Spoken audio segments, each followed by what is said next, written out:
Assalamualaikum warahmatullahi wabarakatuh. Perkenalkan, nama saya Anggi Dwi Ardila dari kelas Ekonomi Syariah A NIM 4012110025. Di sini saya akan memaparkan materi resum, yaitu dari pertemuan ke-9 sampai ke-12. Materi yang pertama yaitu tentang mikroekonomi Islam, yang kedua konsumsi dalam perspektif Islam, yang ketiga yaitu tabungan dan investasi dalam perspektif Islam, yang keempat yaitu lembaga keuangan Islam. Yang pertama yaitu mikroekonomi Islam. Pengertian dari ekonomi mikro adalah sebuah ilmu yang mempelajari ekonomi secara keseluruhan. Maqasidu syariah yang pertama yaitu hifdzuddin atau penjagaan terhadap agama, yang kedua yaitu hifdzu nafsi atau penjagaan terhadap akal, hifdzu mal yaitu penjagaan terhadap harta, hifdzu nasl yaitu penjagaan terhadap keturunan, hifdzu nafs yaitu penjagaan terhadap jiwa. Ekonomi Islam adalah sebuah sistem ilmu pengetahuan yang menyoroti masalah perekonomian sama seperti konsep ekonomi konvensional lainnya. Hanya dalam sistem ekonomi ini, nilai-nilai Islam menjadi landasan dan dasar dalam setiap aktivitasnya. Pada ekonomi mikro, Islam menjelaskan bagaimana sebuah keputusan diambil oleh setiap unit ekonomi dengan memasukkan batasan-batasan syariah sebagai variabel yang utama. Dalam ekonomi mikro Islam, kita menganggap bahwa basic ekonomi atau variabel-variabel ekonomi hanya memenuhi segi necessary condition, sedangkan moral dan tatanan syariah akan memenuhi unsur sufficient conditional dalam ruang lingkup pembahasan ekonomi mikro. Ekonomi Islam sebagai alternatif untuk memecahkan permasalahan ekonomi secara global dan untuk mencapai kebahagiaan spiritual karena aktivitas ekonominya dapat sekaligus bernilai sebagai ibadah.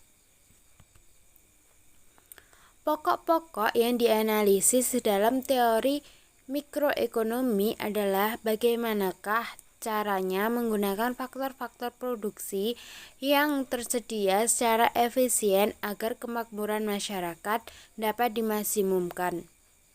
Analisis seperti ini dibuat berdasarkan kepada pemikiran bahwa kebutuhan dan keinginan manusia tidak terbatas, sedangkan kemampuan faktor-faktor produksi menghasilkan barang dan jasa untuk memenuhi kebutuhan dan keinginan masyarakat adalah terbatas. Selanjutnya yaitu nomor 2, konsumsi dalam perspektif Islam. Konsumsi dalam arti ekonomi adalah semua penggunaan barang dan jasa yang dilakukan manusia untuk memenuhi kebutuhan hidupnya. Dan tujuan manusia mengkonsumsi adalah agar memperoleh kepuasan setinggi-tingginya dan mencapai tingkat kemakmuran dalam arti terpenuhinya berbagai macam keperluan, baik kebutuhan pokok, sekunder, barang mewah, maupun kebutuhan jasmani maupun rohani. Konsumsi dalam Islam adalah mengatur bagaimana manusia dapat melakukan kegiatan-kegiatan konsumsi yang membawa manusia berguna bagi kemaslahatan hidupnya.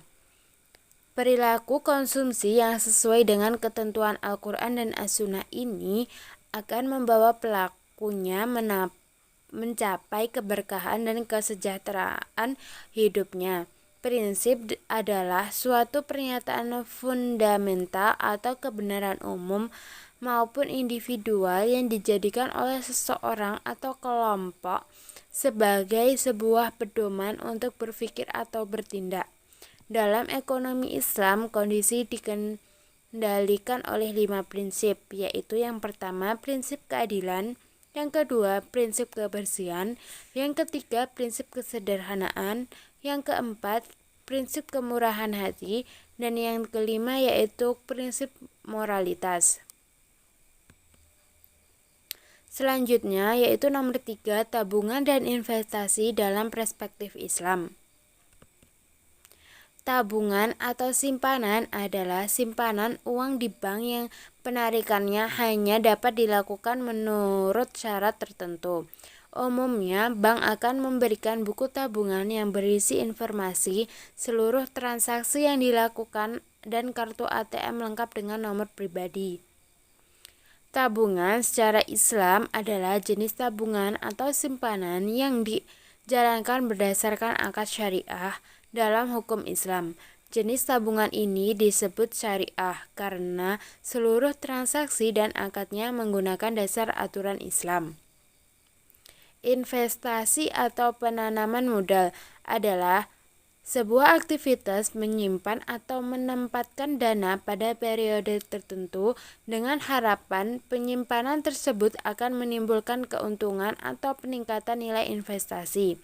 Investasi secara Islam adalah penanaman modal masyarakat dengan tujuan untuk mendapatkan keuntungan sesuai dengan prinsip-prinsip Islam dan hukum Islam, atau harus jelas yang ditanam apa dan tidak ada unsur gharar. Adapun memiliki 3 bentuk pengeluaran investasi, yaitu yang pertama investasi tetap modal, yang kedua investasi residensial, yang ketiga investasi persediaan. Investasi juga memiliki resiko. Menurut potensi risikonya ada 3, yaitu yang pertama investasi risiko rendah atau investasi yang mempunyai eksposur risiko rendah antara lain deposito dan reksadana pendapatan tetap. Yang kedua yaitu investasi risiko sedang atau menengah. Investasi yang mempunyai eksposur risiko sedang atau menengah antara lain obligasi syariah, reksadana campuran, dan pasar uang. Yang ketiga yaitu investasi risiko tinggi. Investasi yang mempunyai eksposur risiko tinggi antara lain saham dan reksadana saham. Selanjutnya yaitu nomor 4, lembaga keuangan Islam. Lembaga keuangan syariah adalah sebuah lembaga keuangan. Prinsip operasinya berdasarkan pada prinsip syariah Islamiyah.